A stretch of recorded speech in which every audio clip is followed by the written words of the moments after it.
Assalamu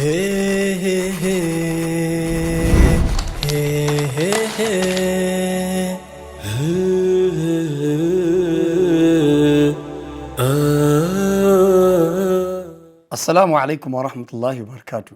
Yan uwana ɗalibai barkan mu sake saduwa a wannan halka ta biyu, ma'ana darasi na biyu a cikin siratun nabi sallallahu alaihi wa sallam. Shiri ne na tsangayar Africa TV 3 wanda ke zuwa muku a daidai wani lokaci tare da bayyana muku abubuwan da suka shafi sirata annabi Muhammad sallallahu alaihi wa sallam. A darasin da ya gabata mun yi magana kan ahmiyatu dirasat siratun nabi sallallahu alaihi wa sallam. Wannan darasi na biyu kuma za mu yi magana kan shakhsiyatun nabi sallallahu alaihi wasallam. Allahu akbar. Wani ne annabi sallallahu alaihi wasallam?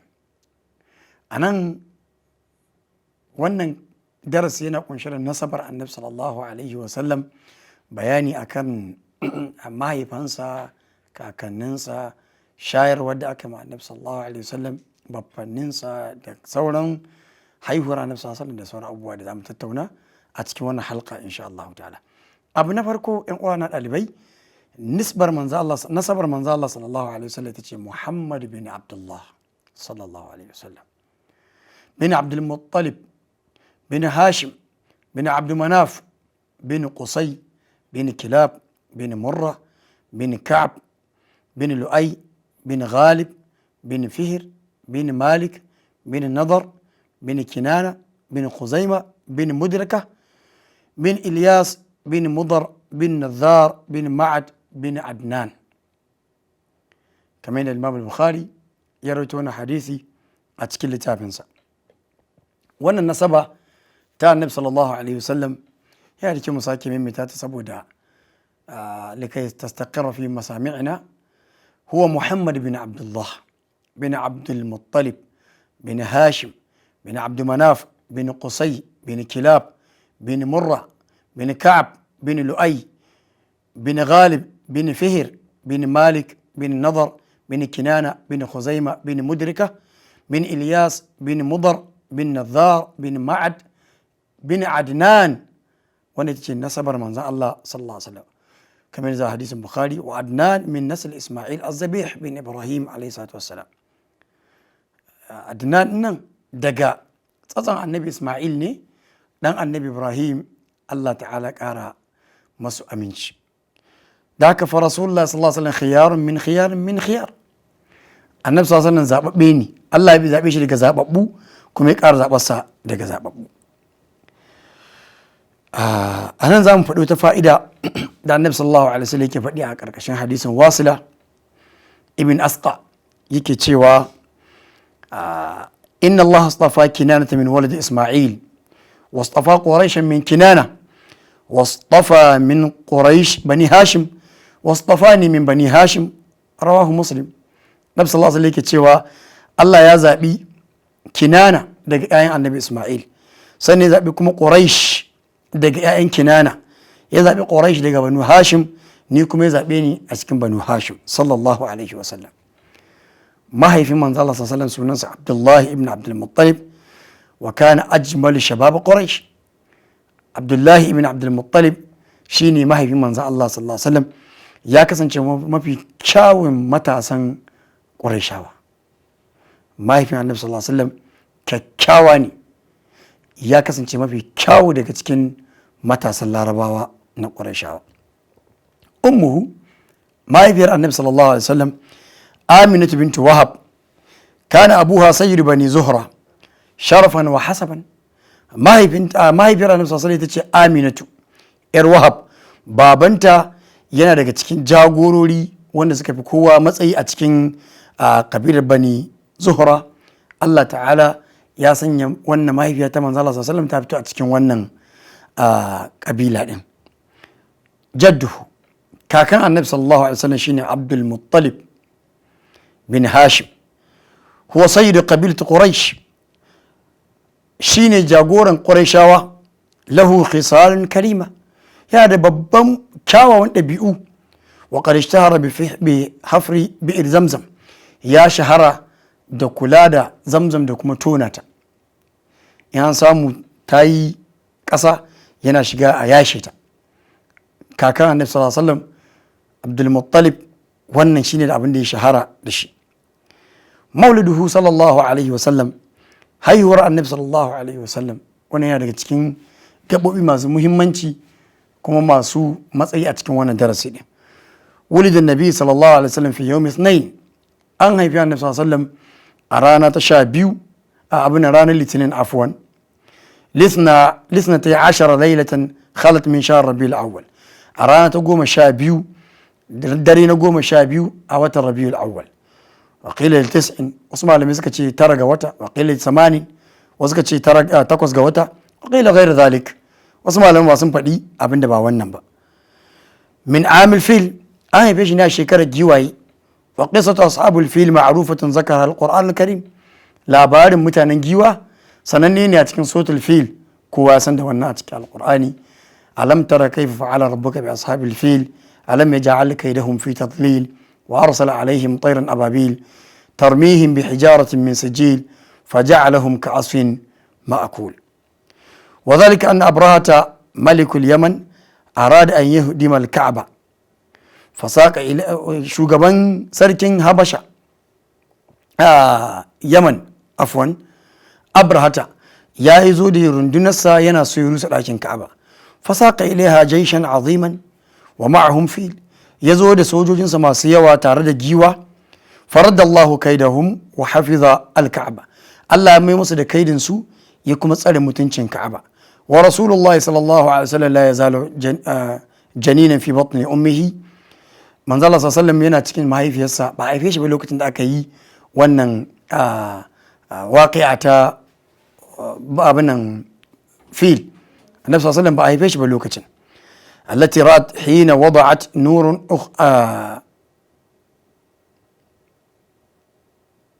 ba a haifi manzon Allah sallallahu alaihi wasallam ba, shine malaki cewa la yazalu janinan fi batni ummihi allati ra'at hina wada'athu nuran kharaja minha adaa'at minhu qusuran busra min ardi sham, qusur busra min ardi sham.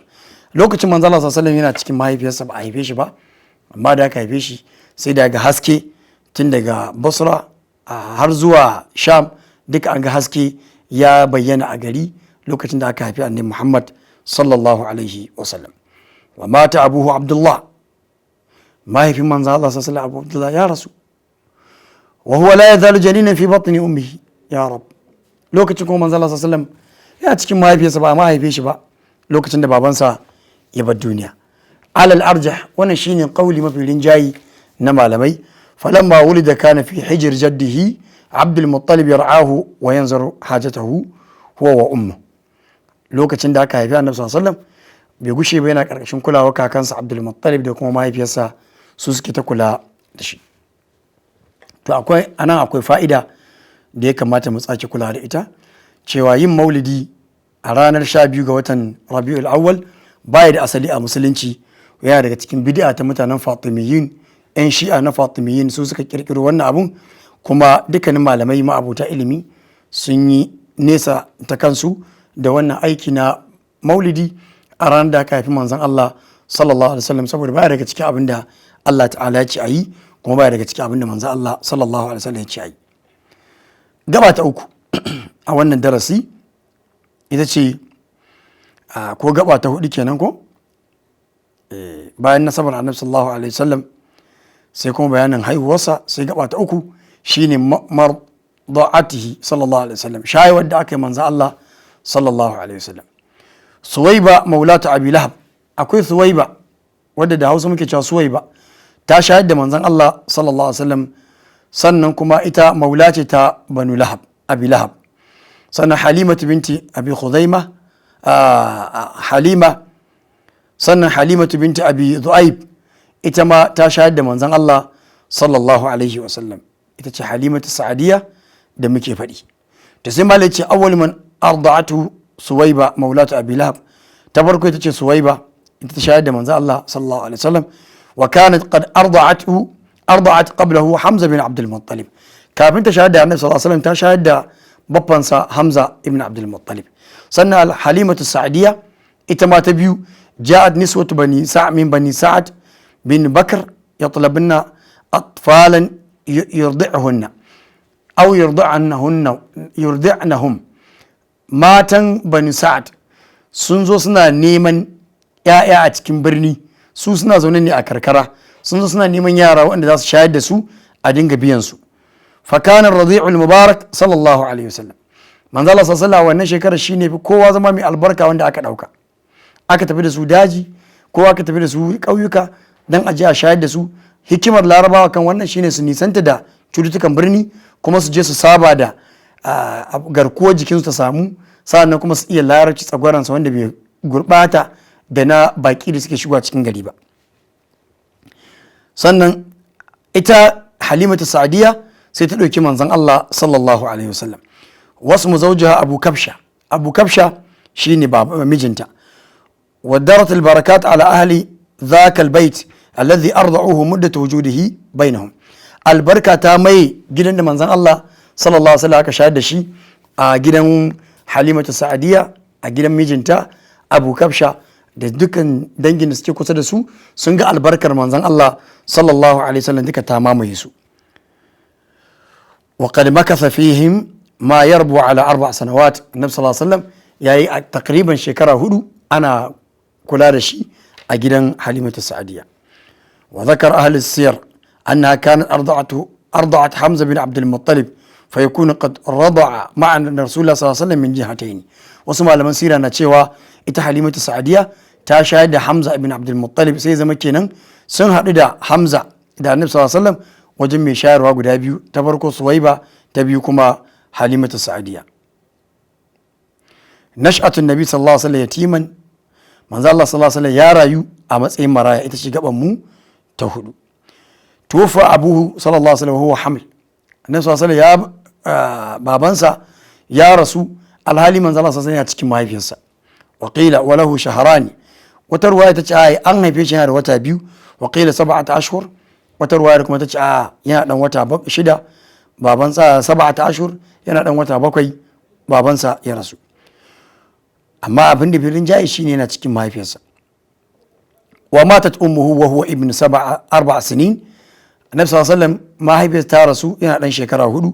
wa qila 6 sanawat, wadansu malamai suka ce shekara 6. wa kafalahu sallallahu alaihi wasallam jadduhu, kakansa Abdul Muttalib shi ya ci gaba da kula da shi bayan rasuwar mahaifinsa, hamma da mahaifiyarsa. falamma balaga 8 sinina tufi jadduhu. Annabi sallallahu alaihi ya kai shekara 8 sai kakan nasa ya ƙara rasuwa. fa waliyahu ammuhu Abu Talib. Abu Talib baban Sayyidina Ali shi ya ci gaba da kula da Annabi Muhammad sallallahu alaihi wasallam a wannan lokacin. to waqa'at hadhihi al-mu'jiza lin-nabi sallallahu alaihi wasallam hadisat shaqq sadr. tsaga kirjin manzon Allah sallallahu alaihi wasallam da aka yi ita ce gaba ta gaba. Annabi sallallahu alaihi wasallam an tsaga kirjinsa dan a nuna mu'jiza da Allah subhanahu wataala ya ba manzon Allah sallallahu alaihi wasallam. na farko fi badiyati bani sa'ad wa huwa inda murdi'ati Halima as-Sa'diyya wa kana fi ar-rabi'ati min umrihi sallallahu alaihi wasallam. tsaga kirjin manzon Allah sallallahu alaihi wasallam na farko da aka yi shine a wajen ɗakin sa wadda ta shayar da shi Halimatu Sa'diya, suna wasa da yara yan uwansa, aka zo aka tsaga aka kama Annabi sallallahu alaihi wasallam, malaiku suka gefe da shi suka kwanta da shi, suka tsaga kirjinsa, suka ciro ta tsoka zuciyarsa, suka sanya ta a cikin tasa ta ruwan zamzam, suka wanke, sai suka ce hadha hadhu shaytan minka, wannan shine rabon shaytan a tare da kai, suka cire ta kenan. da aka mai da wannan zuciyar Annabi sallallahu alaihi wasallam aka dinke wannan asar din, kuma yana nan malamai suka ce wasu suna cewa ana ganin sa.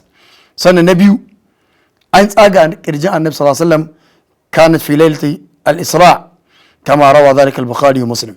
an tsaga kirjin Annabi sallallahu alaihi wasallam a ranar da aka yi isra'i da mi'raji da shi, mala'iku sun sake tsaga kirjin Annabi sallallahu alaihi wasallam a wannan ranar.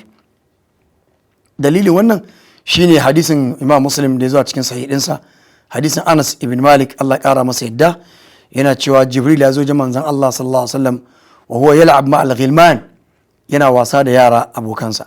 fa akhadahu fa sara'ahu, Jibril ya kama shi kwantar da manzon Allah sallallahu alaihi wasallam, sannan sai ce fa shaqa an qalbihi fastakhraja qalb, ya tsaga shi fito da zuciyarsa kuma ya tsaga ta ita ma fastakhraja minhu uqlatan ya fito da ta tsoka fa qala hadha hadha shaytan mink, wannan shine rabon shaytan a cikin zuciyarka.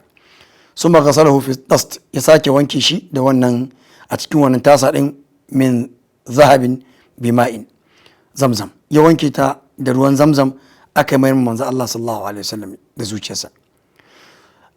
To wannan shine hadisin da Imam Muslim ya kawo a wajen bayanin tsaga kirjin manzon Allah sallallahu alaihi wa ala alihi wa sahbihi wa sallam da aka yi. To abu na gaba, dawo da manzon Allah sallallahu alaihi wasallam zuwa ga mahaifiyarsa, al'audatu ila ummihi sallallahu alaihi wasallam. khashat alaihi halimatu ba'da hadhihi alwaqi'a hatta raddathu ila ummihi fa kana inda ummihi sallallahu alaihi wasallam ila an balagha 6 sinina. Halimatu sa'adiyar ta ga irin wannan abubuwa suna faruwa na abin mamaki tare da annabi sallallahu alaihi wasallam, ta ji tsoron kara zuwa halakar da shi, kara zuwa samu wanda za su cutar da shi, sai ta dawo da shi wajen mahaifiyarsa sallallahu alaihi wasallam. To har ya zama yana dan shekara 6 yana wajen mamar tasa. kharajat aminatu litazura akhwal an-nabi sallallahu alaihi wasallam min bani adi bin najjar. Amina ta fita ta je ta gano yan uwanta abin nan kawunan manzo Allah sallallahu alaihi wasallam kenan, yan uwanta ne ita daga kabilar adi bani adi bin najjar. ta je ta duba su akan hanyar ta fakharaj min makka qati'at tilka ar-rihla ash-shaqa wa ma'aha waladaha al-yatim muhammad sallallahu alaihi wasallam famakathat shahran thumma qafalat. Amina mahaifiyar annabi sallallahu alaihi wasallam ta je wajen yan uwanta daga makka, ta fita don ta je ta duba su. To da ta je bata wuce wata ɗaya ba ta sake juyowa tare da manzan Allah sallallahu alaihi wasallam yana maraya, ya dan karamin sa. Babbar gabawa da take damuwa ce da kuma tashin hankali ga annabi sallallahu alaihi wasallam shine wafatul rasuwar mahaifiyarsa. wa bainama hiya raji'atun iz لحقها المرض في أوائل الطريق ثم اشتد حتى ماتت بالأبواء بين مكة والمدينة. bayan suna dawowa tsananin rashin lafiya ya kama ta a hanya, ta kamu da rashin lafiya mai tsanani a wani waje da ake cewa abuwa, yana nan tsakanin makka da madina. To anan Allah ya mata rasuwa, anan ta rasu. manzo Allah sallallahu alaihi wasallam ya ci gaba zama cikin wannan marici din. To amma Allah ta'ala tunda shi dauki alƙawarin kula da shi, gaban mu ta gaba shine ma'al jiddil atuf, kakansa wanda yake mai tausayi mai kula, Abdul Muttalib, shi ci gaba da jagorantar kula da rayuwar manzon Allah sallallahu alaihi wasallam. shi ne aka ce wa adabihi Abdul Muttalib ila Makka. Abdul Muttalib ya dawo da manzon Allah sallallahu alaihi wasallam zuwa garin Makka. wa kana shadidir riqqati alaihi, ya kasance mai tsananin tausayi ga annabi sallallahu alaihi wasallam, akthar min auladi, sama da ma'ayan da shi ya haifa da cikin sa. fa kana la yad'uhu bayna bal yusiruhu ala auladi. Abdul Muttalib baya kyale manzon Allah sallallahu alaihi wasallam ya cutu ko a wahal da shi, bal ma yana fifita shi akan ƴaƴansa. To gaba kuma ta gaba, wafatul jadd, rasuwar kakan manzon Allah sallallahu alaihi wasallam, wanda abubuwa da suna ta zamewa masu nauyi ga manzon Allah sallallahu alaihi wasallam a wannan yanayi. tufiya jaddun nabi sallallahu alaihi wasallam huwa ibnu 8 sanawat bi makka. kakansa Abdul Muttalib ya rasu yana dan shekara 8 a garin makka din. shi manzon Allah sallallahu alaihi wasallam dan shekara 8 kakansa ya rasu. kaga bayan rasuwar mahaifinsa tun yana dan maraya, yana cikin mahaifiyarsa, mahaifiyarsa ta rasu yana dan shekara 6, kakansa ya rasu yana dan shekara 8, yana ta ganin jarabawa iri daban-daban. sai dawo kan kula da kulawarsa a ƙarƙashin baffansa Abu Talib. shine ma da ce fara'a qabla wafati an ya'hada bi kafalati hafidihi ila Abi Talib ammin nabi sallallahu alaihi wasallam alladhi makatha indahu فترة طويلة من الزمن قوي جانبه ويحميه ويرفق به. أبو طالب يا كسنشي باين رسول ما يفنس عبد المطلب يتشغل كلادا النبي سيرا أني محمد صلى الله عليه وسلم هنا باش كلها وهنا تيما كامسا هنا باش آجي har ya zama cewa ya girma tsawon lokaci har aka tura annabi sallallahu alaihi wasallam matsayin annabi sallallahu alaihi wasallam yana karkashin kulawar kakansa wannan babbansa Abu Talib. to gaba ta gaba shine liqa bi bahir ar-rahib. akwai wani boka wanda manzo Allah sallallahu alaihi wasallam ya haɗa shi a lokacin da suka tafi zuwa kasuwanci da shi da baffansa Abu Talib, wanda ya tabbatar masa da cewa lalle suna tafiya ne fa tare da annabi a tare da su, ko da sun sani ko ba sani ba. to abu na gaba da zamu kanta shine wannan haɗuwar tasu da wannan shi wannan boka din.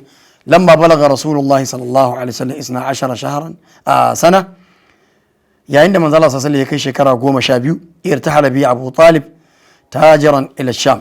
Abu Talib ya tafi da shi zuwa garin Sham domin kasuwanci, hatta wasala Basra, har suka je Basra. wa kana fi hadha al-bald rahibun arafa bi Buhair, falamma nazala al-rakb kharaja ilayhim wa kana la yakhruj ilayhim qabla dhalika فجعل يتخللهم حتى جاء فأخذ برسول الله صلى الله عليه وسلم وقال: هذا سيد العالمين، هذا رسول رب العالمين، هذا يبعثه الله رحمة للعالمين. الله أكبر.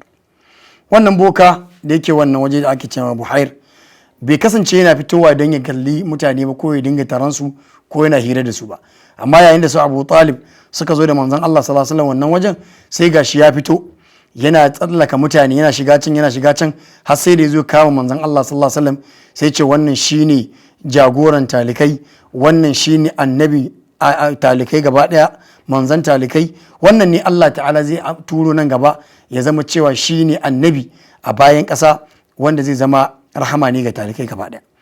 فقال له أبو طالب وأشياخ قريش: وما علمك بهذا وما علمك بهذا. yace sai Abu Talib da shi da sauran mutane manya-manya na Quraysh suka ce, kai dakata, wa ya sanar da kai wannan abin da kake faɗi akan ɗanmu? faqala innakum hina ashraftum min al-uqba lam yabqa hajarun wala shajarun illa kharra sajida. yace tunda kuka fito ku sani babu wani dutse ko bishiya da ta kuke tafiya tare da ita face ta faɗi tana yin sujada ga annabin tsira ne Muhammad sallallahu alaihi wasallam. ku ne dai ba ku ganin wannan. wala yasjudani illa lin nabi, ba sa sujada ga kowa sai ga annabi. wa inni la'arifu hu bi khatimun nubuwa, ni na san yana da khatimun nubuwa. an duba za a ga wani tambari na annabtaka a bayansa, asfala min udrufi katfihi, nan kasa da kafadan manzon Allah sallallahu alaihi wasallam za a ga wannan abin. wa inna najiduhu fi kitabina, kuma mun samu wannan labarin a cikin littafin mu. sannan sai karrama wannan baki, kuma ya mutunta su, ya girmama su, kuma ya masu kashe da cewa su yi hankali da wannan yaro tare da 'ya'yan Yahudawa. to wannan alama din ta wannan khatamun nubuwa, tambarin annabtaka din, yana nan bayan manzon Allah sallallahu alaihi wasallam kamar kwan kurciya ko kwan hasbiya ake ganin shi a bayan manzon Allah sallallahu alaihi wasallam. Allah ta'ala kiyaye manzon Allah sallallahu alaihi wasallam tun yana yaro karami, har ya zama cewa karkashin kulawar ubangiji yake, babu wanda ya iya cutar da manzon Allah sallallahu alaihi wasallam a irin wannan tsari, har Allah ta'ala ya bashi wannan kariya din, ya kuma bashi gudunmawa wadda ta zama cewa ita ce aka tsare shi. to akwai gaba ta gaba, ita ce hilful fudul. taro ne da aka yi bayan manzo Allah sallallahu alaihi wasallam shekara 35 a rayuwarsa, wanda Qurayshawa suka kira taro a gidan Asad ibn Abdul Uzza da kuma Banu Hashim da Banu Muttalib. aka taru da Zuhra bin Kilab da Tamim bin Murra, suka taru a gidan wanda ake ce ma Abdullahi ibn Jud'an at-Taimi. aka yi alƙawalin cewa duk wanda ya sake cutar wani za a taru a kwato ma wanda aka zalunta haƙƙinsa, kuma duka waɗannan kabilu na Larabawa suka ittifaqi akan wannan.